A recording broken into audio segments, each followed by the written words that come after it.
Hello আমার প্রিয় শিক্ষার্থীরা, আজকে আমি তোমাদের সঙ্গে ইতিহাসের 4 নম্বরের ফাইনাল লাস্ট মিনিট সাজেশন নিয়ে হাজির হয়েছি। প্রশ্নগুলি মনোযোগ সহকারে শুনে নাও এবং এগুলিকে রেডি করে ফেলো। সব কমন পেয়ে যাবে। প্রশ্নগুলি যত্ন সহকারে শুনে নাও এবং খুব ভালো করে এগুলিকে রেডি করবে। এই ধরনের প্রশ্নই সম্ভবত তোমাদের পরীক্ষায় আসবে। এগুলিকে দেখে দেখে সব রেডি করে ফেলো।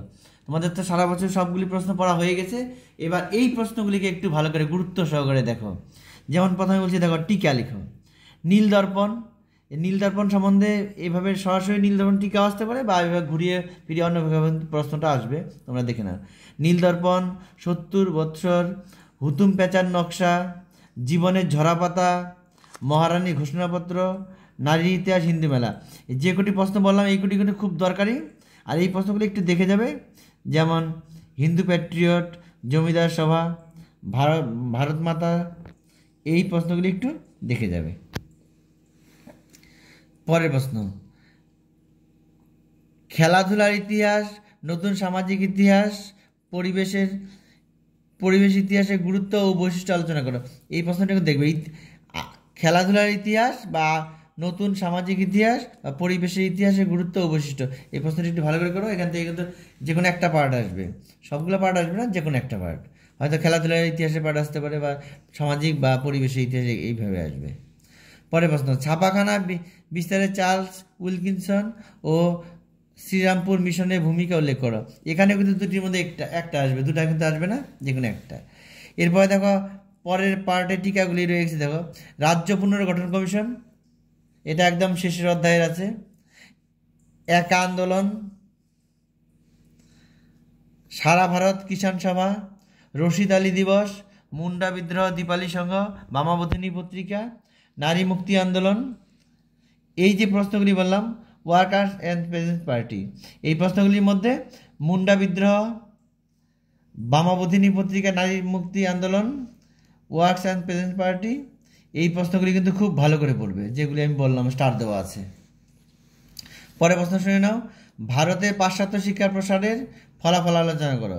সাঁওতাল বিদ্রোহের কারণ, প্রকৃতি ও চরিত্র আলোচনা করো। এখানে কারণ বা প্রকৃতি আসতে পারে, আবার প্রকৃতি ও চরিত্র আসতে পারে, এইভাবে ঘুরিয়ে ফিরে আসে, তোমরা দেখে লিখে নিয়ে। এটা কিন্তু 4এও আসতে পারে, আর 8এও আসতে পারে, কিন্তু যেভাবে আসবে সেভাবে দেখে তোমরা উত্তর করবে। 20 শতকে নারী আন্দোলন ও তার পটভূমি আলোচনা করো। নারী বা ছাত্র সমাজ আন্দোলন, এটাও কিন্তু এইভাবে আসতে পারে। নারীটা বেশি চান্স আছে, ছাত্র সমাজটাও আসতে পারে। তোমরা দুটো প্রশ্নই ভালোভাবে দেখে রাখো। ইতিহাসের তথ্য সংগ্রহে ইন্টারনেটের সুবিধা ও অসুবিধাগুলি, এই প্রশ্নটি প্রথম অধ্যায় থেকে দেওয়া হয়েছে, এটি কিন্তু ভালো করে পড়বে। বাংলা নমশূদ্র আন্দোলন সম্পর্কে আলোচনা করো, এটি লাস্ট অধ্যায়ের প্রশ্ন, এটি কিন্তু ভালো করে দেখবে, এই প্রশ্নটি কিন্তু আসার চান্স আছে। পরের প্রশ্ন, গগনেন্দ্রনাথ ঠাকুরের ব্যঙ্গচিত্র, এই প্রশ্নটি বিভিন্ন ঘুরিয়ে আসে, গগনেন্দ্রনাথ ঠাকুরের ব্যঙ্গচিত্র কথাটা থাকবেই, এই প্রশ্নটি ভালো করে পড়ো। নেহরু লিয়াকত চুক্তি, এটি টিকা বা এটি সম্বন্ধে প্রশ্ন আসতে পারে, দেখে নাও, এটা পড়ে রাখবে।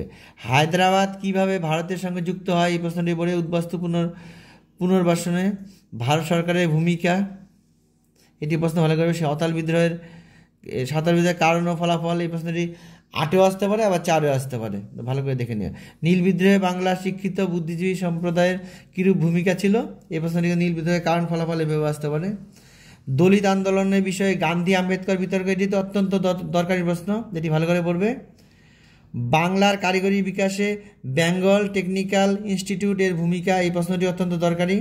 1857 খ্রিস্টাব্দে মহাবিদ্রোহকে জাতীয় বিদ্রোহ বলা যায় কি, বা মহাবিদ্রোহের কারণ ও ফলাফল, যেভাবে খুশি আসবে, তোমরা ভালো করে দেখে নিও, এটা প্রশ্ন কিন্তু খুব দরকারি। স্বামী বিবেকানন্দের নব্য বেদান্ত সম্পর্কে, এই প্রশ্নটি অত্যন্ত দরকারি, ভালো করে পড়বে। উচ্চশিক্ষা বিস্তারে কলকাতা বিশ্ববিদ্যালয়ের ভূমিকা অথবা মেডিকেল কলেজের হিসেব, এইটাও কিন্তু আসতে পারে, দুইভাবে আসতে পারে, যেটা আসবে তোমরা সেটাই ভালো করে পড়ে নিও, এটা কিন্তু দুভাবে আসতে পারে। নারী শিক্ষার প্রসারে ঈশ্বরচন্দ্র বিদ্যাসাগরের ভূমিকা, এটি অত্যন্ত দরকারি প্রশ্ন, বা সমাজ সংস্কারে হিসেবে আসতে পারে ঈশ্বরচন্দ্র বিদ্যাসাগরের ভূমিকা, এটি ভালো করে পড়বে।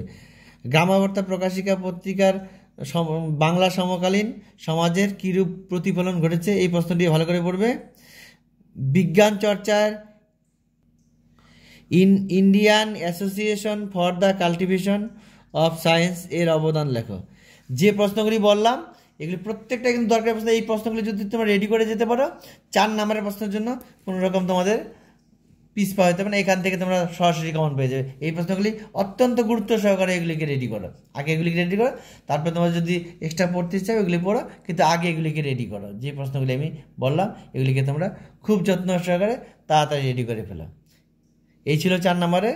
এরপরে আমি 8 নম্বরে দেখবা চ্যানেলে দেওয়া আছে, ওখান থেকে তোমরা 8 নম্বরের প্রশ্নগুলি দেখে নিও।